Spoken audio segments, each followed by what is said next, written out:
ইনশাআল্লাহ ইনসাফের বাংলাদেশের পক্ষে জনগণের রায় আল্লাহর মেহেরবানিতে যদি অর্জিত হয়, তাইলে সেই সরকারে অবশ্যই নাহিদ ইসলামকে আপনারা একজন মন্ত্রী হিসাবে দেখবেন।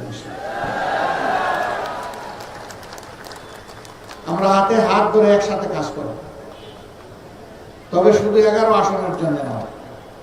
আমরা বাংলাদেশের 56,000 বর্গমাইলের প্রতি ইঞ্চি মানুষ আর 18 কোটি মানুষের প্রত্যেকের হকের উপরে আমরা পাহারাদারি করবো ইনশাআল্লাহ। কারো সাথে আমরা বেহিসাবি করবো না। এই এলাকা ঢাকার অন্তর্ভুক্ত, রাজধানীর প্রাণকেন্দ্রে অবস্থিত হওয়া সত্ত্বেও হাজারো সমস্যা জর্জরিত ওই কারণেই যে সমস্যাগুলো সমাধান করতে গিয়ে দেশের টাকা বিদেশে চলে গেছে, কোনটা কানাডা, কোনটা সিঙ্গাপুর, আর গড়ে উঠেছে সুরম্য বেগমপাড়া। আমরা যদি সেই টাকাগুলো ফিরিয়ে আনতে পারি, আর আগামীতে আর কোন রাজনৈতিক দুর্বৃত্ত যদি দেশের টাকা লুণ্ঠনের সেই দুঃসাহস না দেখায়, বাংলাদেশ হুড় করে সামনের দিকে এগিয়ে যাবে ইনশাআল্লাহ। এই জাতির ভাগ্য বদলের জন্য 5টি বছর আমরা মনে করি যথেষ্ট। এরপরে বাংলাদেশ রাস্তা খুঁজে পেয়ে যাবে এবং সেই মহাসড়ক ধরে ইনশাআল্লাহ বাংলাদেশ এগিয়ে যাবে সামনের দিকে।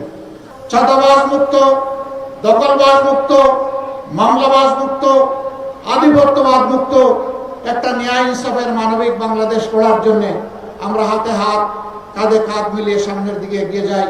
আল্লাহ আমাদেরকে তৌফিক দান করুন। এবার আমি 11 দলের পক্ষ থেকে আমাদের স্নেহভাজন জাতীয় নাগরিক পার্টির আহ্বায়ক, জুলাইয়ের সেনাপতি, তার হাতে আমরা 11 দলের প্রতীক আমরা তুলে দেবো ইনশাআল্লাহ। 11 দলের শীর্ষ দায়িত্বশীলদেরকে আমি একটু সামনে আসার জন্য অনুরোধ করব।